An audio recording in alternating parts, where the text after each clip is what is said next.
আপনারা দেখেছেন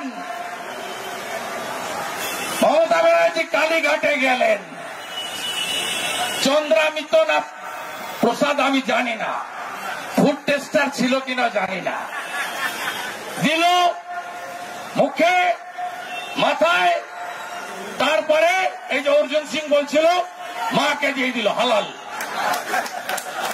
এর আগে গোটা পেড়া খাইয়েছে শামসুদ্দিনের দোকান থেকে, আমি বলিনি ভাই, শামসুদ্দিন বলেছে মুর্শিদাবাদের, বলছে আমার দোকানে সব খাওয়ারই হালাল খাওয়ার, আমি বলিনি, শামসুদ্দিন বলেছে।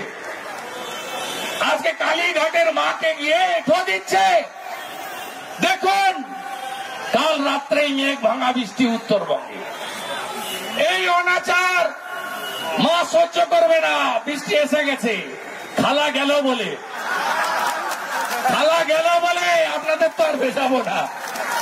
অনেক লড়াই, 26-এ জনতার গর্জন, মমতার বিসর্জন, হারাতেই হবে। আমি করে দেখিয়েছি নন্দীগ্রামে, আপনাকেও করে দেখাতে হবে। আমি আবার করে দেখাবো ভবানীপুরে, পদ্মকে জেতাবো। আমার নাম করে লিখে রেখে দেন, নন্দীগ্রামের থেকেও বেশি ভোটে ওকে ভবানীপুরে হারাবো। দুটো ভোট হবে, একটা আগামী এই অক্টোবর মাসে এসআইআর, সব মৃত নাম কাটাবেন, না কাটলে খবর দিবেন। সব বাংলাদেশি মুসলমান রোহিঙ্গার নাম বাদ দিতে হবে। রাজি? সবার বুথে অতন্ত্র প্রহরীর মতো এসআইআর সেমিফাইনাল, 1 কোটি ভোটারের নাম বাদ দিতে হবে, ভুয়া ভোটার। তারপরে ফাইনাল, মমতা কুপকাত, দড়ি ধরে মারো টান, দড়ি ধরে মারো টান, দড়ি ধরে মারো টান, দড়ি ধরে মারো টান, দড়ি ধরে মারো টান, দড়ি ধরে মারো টান। লজ্জা লাগে না? একদিকে মনোজ পন্থ আর একদিকে রাজীব কুমারকে নিয়ে বসে আছেন।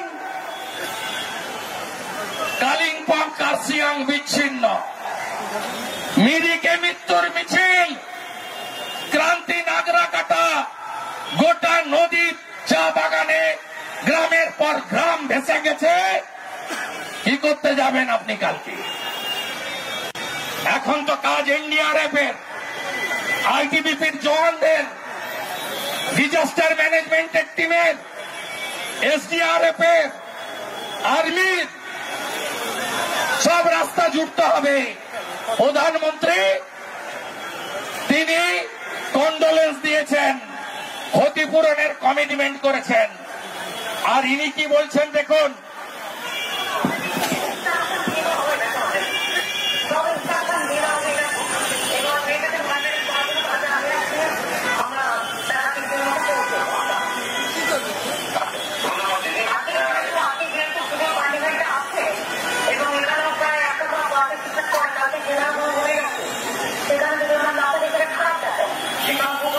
এ বলছে আগে কার্নিভাল পরে উত্তরবঙ্গ। এই হচ্ছে মুখ্যমন্ত্রী পশ্চিমবঙ্গে, বলছে আগে কার্নিভাল, আগে কার্নিভাল পরে উত্তরবঙ্গ। শ্রী মমতা, শ্রী মমতা, শ্রী মমতা, শ্রী মমতা, শ্রী মমতা, শ্রী মমতা, শ্রী মমতা, শ্রী মমতা, শ্রী মমতা। জনতার গর্জন, জনতার গর্জন।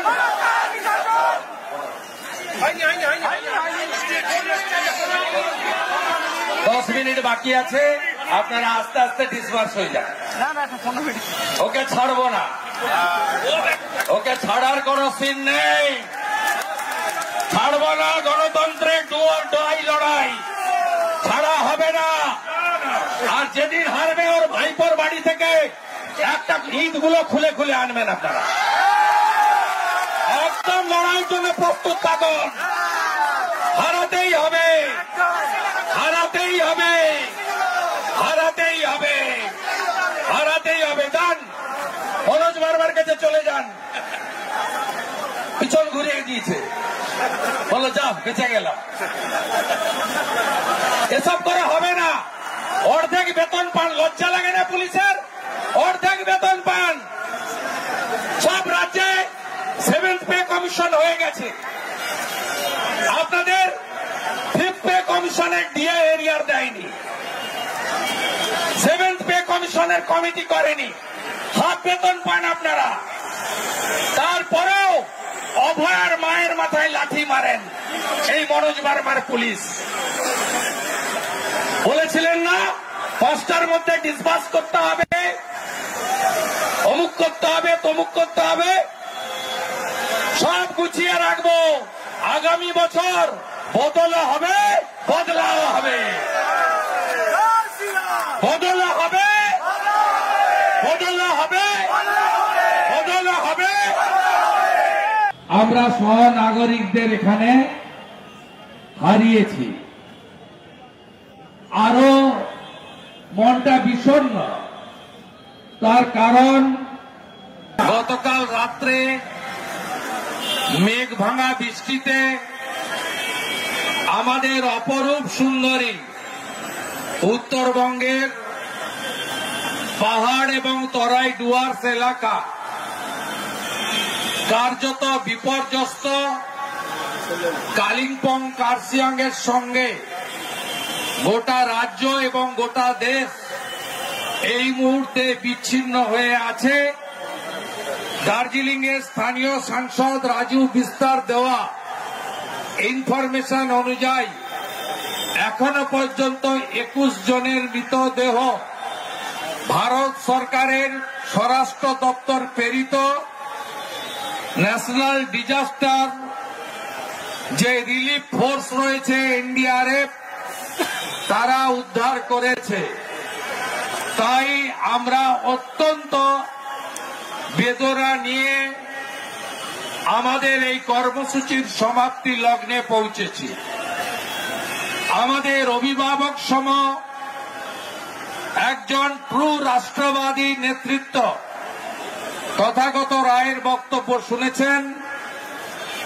একাধিকবার কাউন্সিলর, মেয়র ইন কাউন্সিল, বিধায়ক, মন্ত্রী, রাষ্ট্রবাদী নেতা, বিজেপির নেতা তাপস রায়ের বক্তব্য শুনেছেন।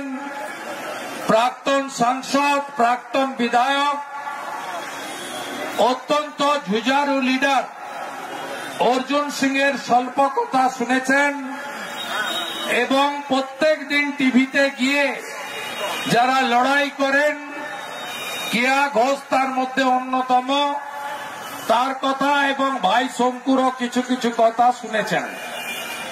আমি তমগ্ন সহ যারা এই কর্মসূচি সফল করার জন্য সহযোগিতা করেছেন প্রত্যেককে ধন্যবাদ জানাবো।